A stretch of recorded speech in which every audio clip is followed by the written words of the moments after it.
Good morning, guys. Welcome back to the channel. Well, I say good morning. I don't know, it might be midnight for you guys, but it's morning for us. What we're going to do today is we're going to install the center section frame rail stiffeners. These are for a 93 to a 98 ZJ Grand Cherokee.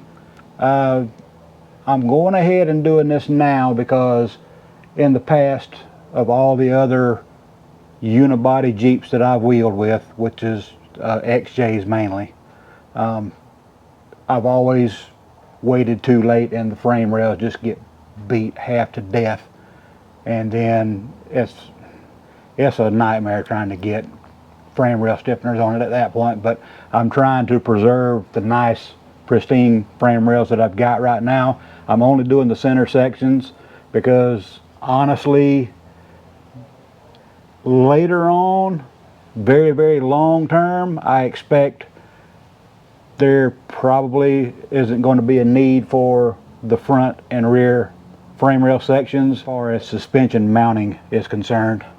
If I do wind up going with tube is going to replace a lot of the factory sheet metal, so I'm just worried about preserving the main structure of the Jeep.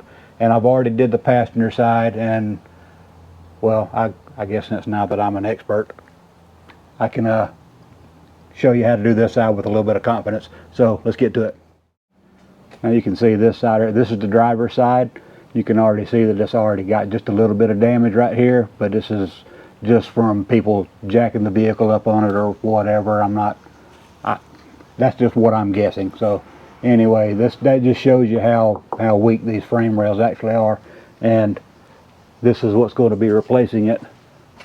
This I think these are 10 gauge.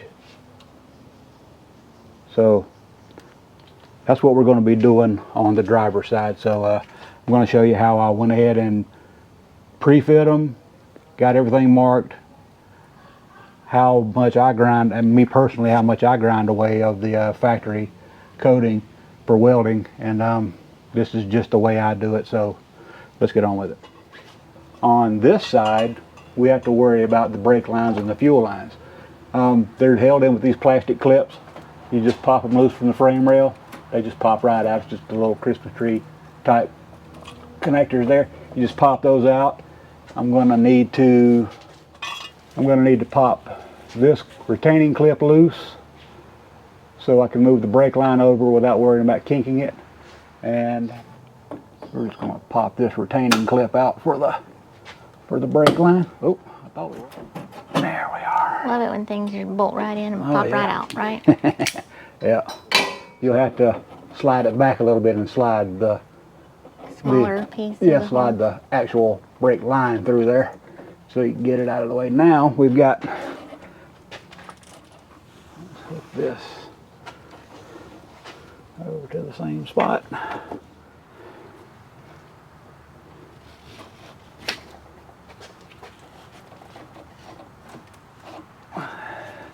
Give us enough clearance to get everything marked and ground away. I need to pop this one up here a little bit. Need to pop this one loose right up here. Let me show you how to do that real quick. Get you a screwdriver and pop up under it. Now I want to hold it up so I can get my screwdriver up under it a little better. And there we go. That's all you need to do. Just pops it loose. And the brake lines are out of the way. Alright, when you get these things, they might be kind of closed on the ends right here. So just take it and spread them out just a little bit. You don't have to get wild with it. Just get them to where they're kind of straight. And this one as well, because you'll kind of have a time trying to get these things up into the frame rails. If they're pinching. Yeah, if they're trying to pinch it. So, all right. Let's stick this up there. So this fork, I guess for lack of a better term, goes on the top part of this ledge that you see right here on the factory frame rail. Goes on top of this and on the outside of here. So you'll want to stick it in like that, and then you'll want to have it popped in place. And if you're doing this on the ground, now's a good time to get your floor jack and press the stiffener up as hard as you can up against the frame rail. I like to do it until I'm actually starting to lift the vehicle a little bit, because I know that's all that I can do. So but since we're doing it on the lift, I'm an old guy, so I mean, rolling around on the ground is a young man's game, and I ain't young anymore by a long shot. So I'm fortunate enough to have my dad letting me use his shop. We also have these big tall jack stands. This is what I'll use instead of a floor jack. Let's get them pushed up into place here. Now you'll see this one right here. This one is cut with a relief, so that whenever you press the frame rail stiffener up, this actually comes down and follows the contour of the frame rail. So I've got this one. This one, there's always manufacturing tolerances, and these guys can't make these things to be an exact fit for every single thing. So I aligned the lower up with this lower suspension mount. It fits right up under the frame rail nice and tight, so there's no gap down here. There's a little bit of a gap right there, but that's okay because I can weld that up and it's going to be fine. And once I push this all the way up, then we're going to have a nice alignment with this J-hook hole, and I'm pretty happy with that. So let me I'm going to go ahead and start marking my holes so I'll know where I need to grind. And what I like to do whenever I mark these holes is, you can either use a China marker, which is this, or you can use a weld marker, or I don't know exactly what you call it, soapstone I think is what they call it, to mark the holes. This will wipe off fairly easily if you're not careful. This will not. So I kind of prefer doing it this way. I'm going to do that. I'm just going to do these parts right here because this is where the jack is. Where you have the most pressure? Yep. The exact fit? Mm-hmm.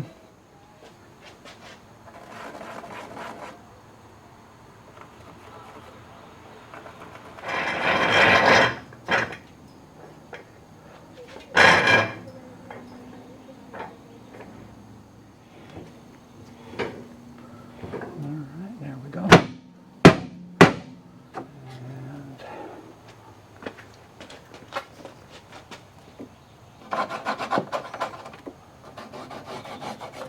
And this frame rail is covered with grease from an oil leak.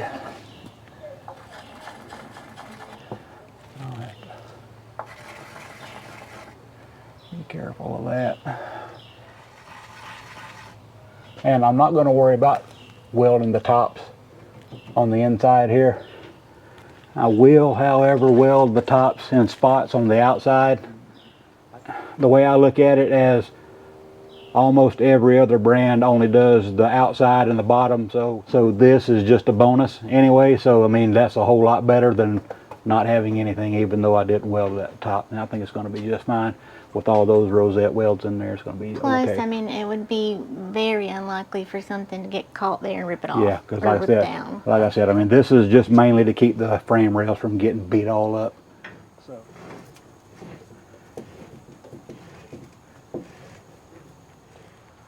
I'm going to have to grind a little bit of this off right here, so when it goes up, it'll sit in behind this piece here.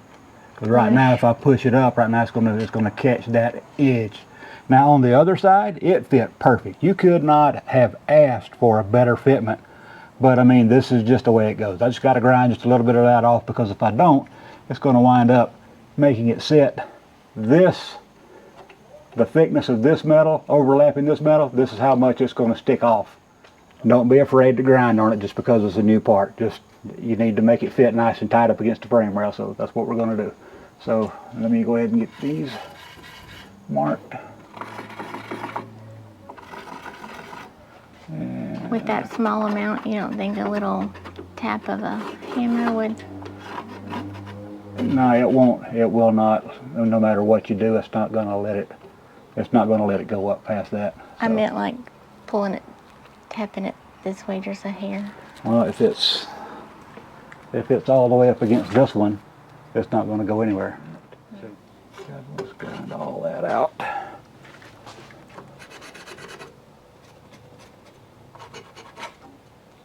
And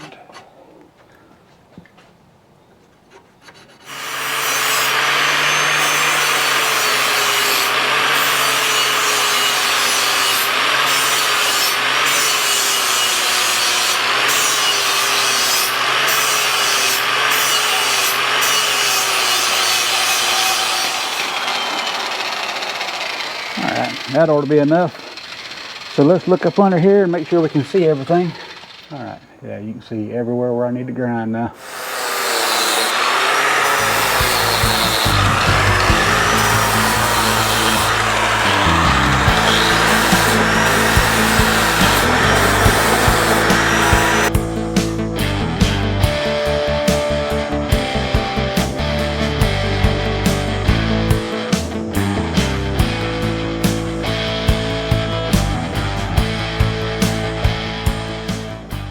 What I've done here is I've marked off 6 spots where I'm going to weld to the very top. I'm just going to grind away the yellow mark right here.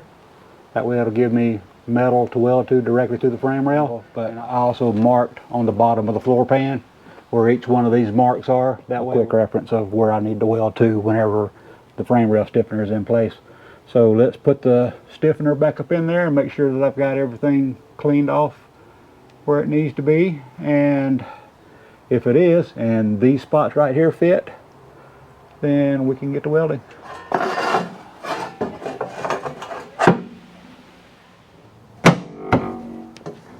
Alright. Hammer.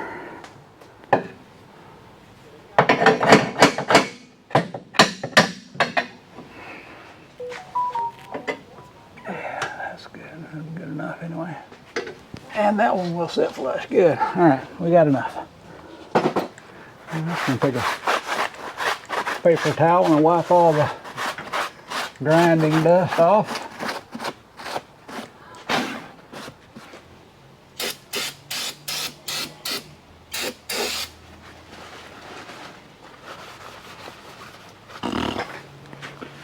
Got it all over me.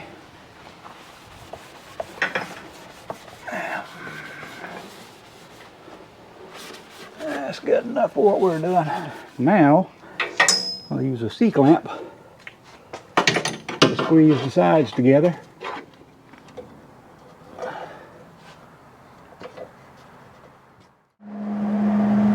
And guys, listen up.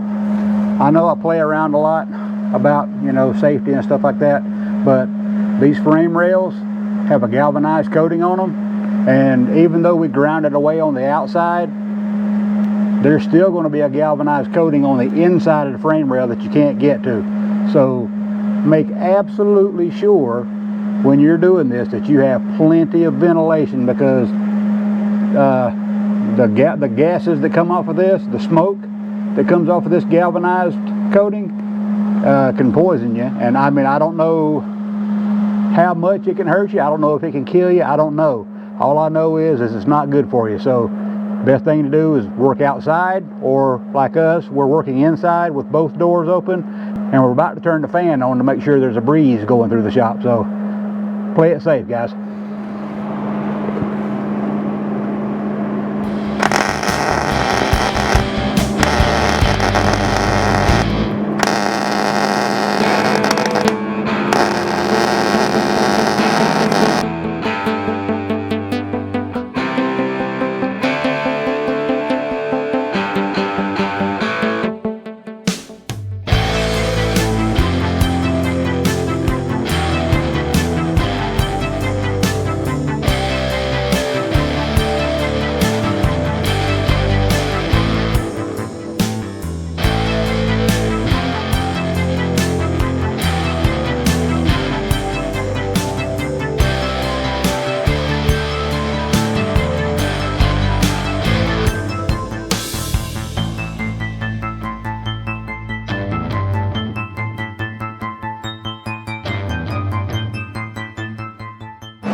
Anytime you have gaps like this right here, or you can see this is not laying on the frame as well as it could. So it was good up here, but it's not quite down here. So just get your hammer and just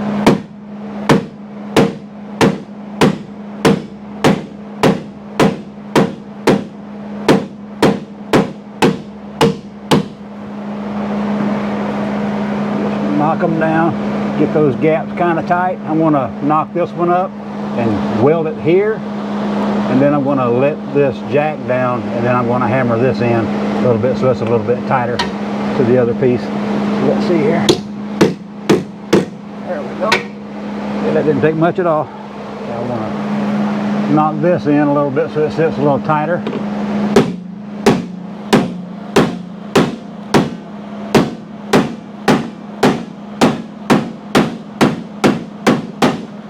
Go. Looks a little better. Now we ain't got such a big gap to jump from the rail, from the stiffener down to the base metal. So I'll go ahead and throw a few tacks in that. Move this clamp down here and get that tacked, and then I'll be ready to fit the front piece in. Then after that, it's just finish welding. Alright, now we're going to get the front piece test fit in. All I've got it right now is just it's held in with the 2 transmission crossmember bolts. I've got it tightened down so it's drawn up pretty tight. So what I'm going to do now to get this to draw up tight up against the frame rail is I've got a piece of wood. I'm going to stick it in this inside here because this frame rail's got a lip on the back side. So we'll just stick that piece of wood up in there.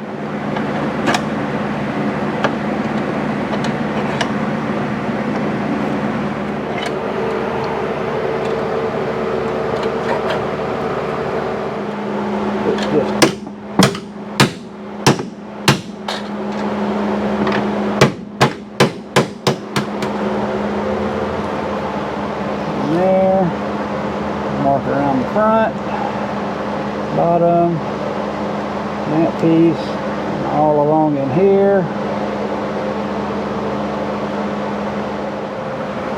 That front piece is pretty simple to put on. Once you get this main piece tacked in place, before you even get to fitting this front piece, it's a good idea to go ahead and finish weld this front piece up, because it would kind of suck to forget, kind of get in a hurry like we always do sometimes, and get this test fit in there, start welding it in there, and then realize, hey, I never welded this. So go ahead and weld this, and now I can come back and I know where I need to grind paint away, and I'll go ahead and do that, and then we'll get the front piece put in place. Alright, so when you're putting this thing together, you're going to look at it and say, well, which side does what go on? Look for these 2 oval holes right here, and that's what's going to go where your bolt holes go. And I've already got everything ground out where I need to weld, and I ground this weld flat so this lays down. So this will lay down as nice and flat as it possibly can, because the cross member I'm getting spans quite a bit of ways on this frame rail. So I need everything to be kind of as flush as I can, and I may wind up having to go back and grind actually this end right here off. But let's just see what we've got.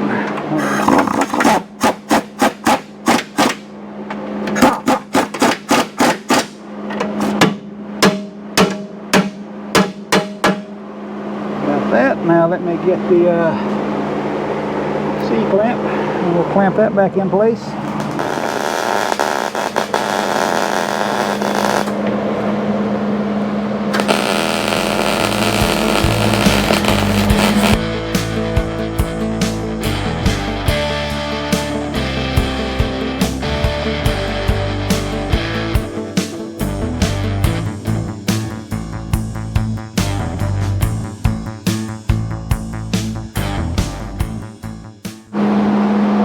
To take this piece of 2x4 and the jack to push this up against the bottom of the frame rail, so now I can go ahead and get that welded in.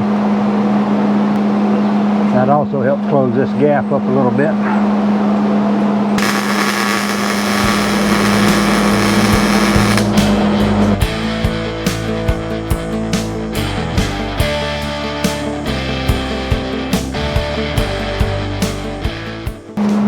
Surprised I haven't run out of welding wire yet. That spool looked like it was getting pretty low the other day. If you hadn't bought it, you would have. Yeah, I know it.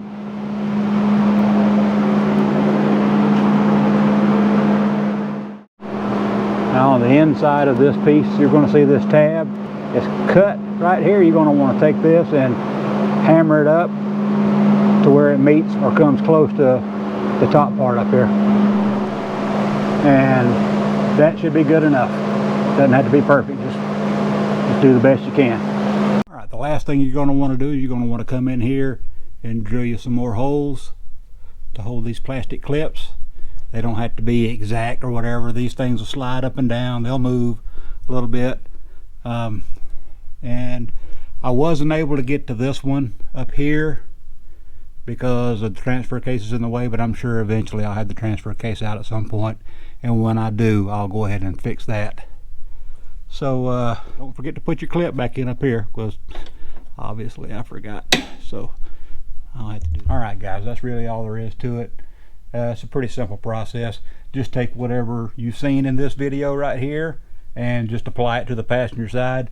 The only difference is on this side you have all the brake lines and fuel lines to worry about, and on this side you got to worry about the exhaust in the way. So so just be aware that you may have to modify the exhaust or take the exhaust loose, which is kind of a pain. So I guess right now would be a good time, if you wanted to upgrade to a catback exhaust. To be a good time for it, so that way you can get the exhaust out of the way and you can weld this inner frame rail. And trust me, if I can do it, I know you guys can do it. So thanks for watching, and we'll see you next time.